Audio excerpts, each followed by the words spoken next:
വടക്കാഞ്ചേരി ഓട്ടുപാറയിൽ വസ്ത്രവ്യാപാര രംഗത്ത് 65 വർഷത്തെ പാരമ്പര്യമുള്ള കലാ ടെക്സ്റ്റൈൽസ് ഏറ്റവും പുതുമകളോടെ വിപുലീകരിച്ചിരിക്കുന്നു. വരൂ കലയുടെ വസ്ത്രലോകത്തിലേക്ക്. കലാ ടെക്സ്റ്റൈൽസ് ഓട്ടുപാറ വടക്കാഞ്ചേരി. കോൺടാക്ട് 04884232 കഴിഞ്ഞ ദിവസം കാട്ടാനയിറങ്ങി കൃഷിനാശം വരുത്തിയ അകമല ചേപ്പലക്കോട് പ്രദേശങ്ങളിൽ അടിയന്തരമായി സർക്കാർ പ്രഖ്യാപിച്ച പദ്ധതികൾ നടപ്പിലാക്കിയില്ലെങ്കിൽ ജനങ്ങളെ സംഘടിപ്പിച്ച് ശക്തമായ സമരം ആരംഭിക്കുമെന്ന് കോൺഗ്രസ് നേതൃത്വം. സംഭവസ്ഥലം സന്ദർശിച്ച ശേഷം മാധ്യമങ്ങളോട് സംസാരിക്കുകയായിരുന്നു DCC ഭാരവാഹികളും കോൺഗ്രസ് നേതാക്കളും.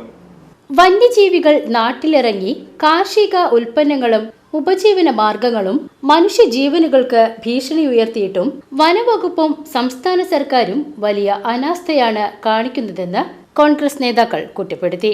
അകമല പ്രദേശത്ത് കക്കിയാറ, കുഴിയോട്, തൂമാനം, ചേപ്പലക്കോട് എന്നീ പട്ടാണിക്കാട് ഉൾപ്പെടെയുള്ള പ്രദേശങ്ങളിലാണ് ഇവിടെ ആന ഇറങ്ങി കൃഷിയിടങ്ങളെല്ലാം നശിപ്പിച്ചിട്ടുള്ളത്.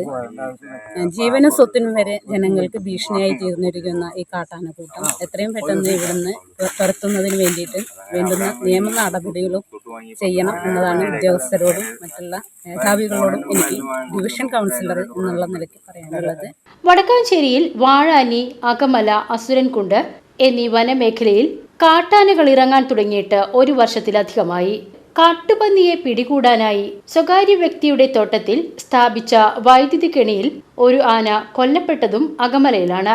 വന്യമൃഗങ്ങൾ ഇറങ്ങാതിരിക്കുവാൻ ഉടനടി വേണ്ടത് ചെയ്യുമെന്നും വൈദ്യുതി വേലി സ്ഥാപിക്കാൻ പണം അനുവദിച്ചു എന്ന് MLAയും ഫോറസ്റ്റ് അധികാരികളും ഉറപ്പു തന്നെങ്കിലും ഒന്നും നടന്നില്ല. ഈ അവസ്ഥ തുടരുന്നതിനിടയിലാണ് അകമലയിൽ വീണ്ടും ആനയിറങ്ങി കൃഷി നശിപ്പിച്ചത്.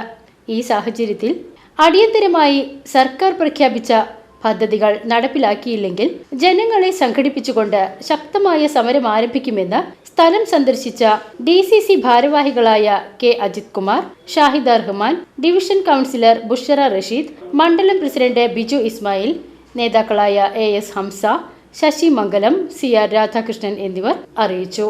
ഏകദേശം ഒരു കൊല്ലം മുമ്പാണ് ആദ്യമായി ഈ അകമല പ്രദേശത്ത് ആന പൂക്കുന്നത്ത് ബാബുവിൻ്റെയും അതുപോലെയുള്ള ഗോവിന്ദുട്ടേട്ടൻ്റെയും അതുപോലെയുള്ള സ്ഥലങ്ങളിലൊക്കെ വരികയും കൃഷി നശിപ്പിക്കുകയും വ്യാപകമായ പ്രശ്നം ഉണ്ടാക്കുകയും അതിനെ തുടർന്ന് ജനപ്രതിനിധികളും രാഷ്ട്രീയ പാർട്ടികളും ഒക്കെ വലിയ സമരങ്ങൾ നടത്തുകയും കമ്പിവേലി, ഇലക്ട്രിക് വേലി ഇടാം എന്നുള്ള ഒരു ഉറപ്പ് സർക്കാരിൻ്റെ ഭാഗത്തു നിന്ന് MP-യുടെ പ്രതിനിധി എന്നുള്ള നിലയിൽ DDCയിൽ ഞാൻ ഈ വിഷയം ഉന്നയിച്ചപ്പോൾ അടിയന്തരമായി വൈദ്യുതി വേലികൾ സ്ഥാപിക്കാനുള്ള നടപടി സ്വീകരിക്കാമെന്ന് വനം വകുപ്പും ജില്ലാ മജിസ്ട്രേറ്റ് എന്നുള്ള നിലയ്ക്ക് കളക്ടർ നമുക്ക് ഉറപ്പ് തന്നിരുന്നു.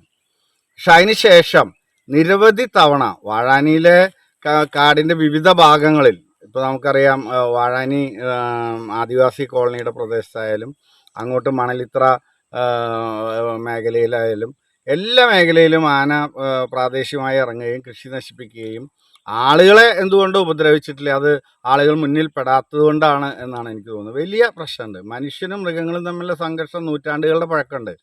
പക്ഷേ ഇത്രയും വ്യാപകമായി നമ്മുടെ ഈ പ്രദേശങ്ങളിലൊക്കെ മൃഗങ്ങൾ ഇറങ്ങി വരുന്ന ഇപ്പോഴാണ്. അത് ഫോറസ്റ്റ് ഡിപ്പാർട്ട്മെൻറ്റ് വലിയൊരു അലംഭാവമുണ്ട്. ഒന്ന്, ഈ വേനൽക്കാലത്ത് ആവശ്യമായ വെള്ളം കാട്ടിൽ കിട്ടുന്നില്ല. ഒന്ന്, അവർക്ക് ഭക്ഷിക്കാനുള്ള സാധനങ്ങൾ കിട്ടുന്നില്ല.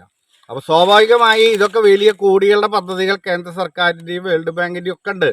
റിവേഴ്സ് പമ്പിംഗ് നടത്തി തടാകങ്ങൾ ഫില്ല് ചെയ്യാൻ പറ്റുന്ന വലിയ പദ്ധതി ഒക്കെ പ്ലാൻ ചെയ്തിരുന്നു. ഒന്നും നടന്നിട്ടില്ല. ഡാമുകളിൽ നിന്ന് റിവേഴ്സ് പമ്പിംഗ് നടത്തി ഈ മലകളുടെ മുകളിലുള്ള തടാകങ്ങൾ, കുളങ്ങളൊക്കെ നിറയ്ക്കാനും ഇവർക്ക് വെള്ളം അവരുടെ അടുത്ത് തന്നെ കിട്ടാനുള്ള സൗകര്യങ്ങൾ ഒരുക്കാൻ പറ്റും. അതിനെ നിയന്ത്രിക്കാൻ, അവരുടെ വളർച്ച നിയന്ത്രിക്കാൻ ആവശ്യമായ നടപടികളും ഫോറസ്റ്റ് ഡിപ്പാർട്ട്മെൻറ്റിൻ്റെ ഭാഗത്ത് ഉണ്ടാവണം.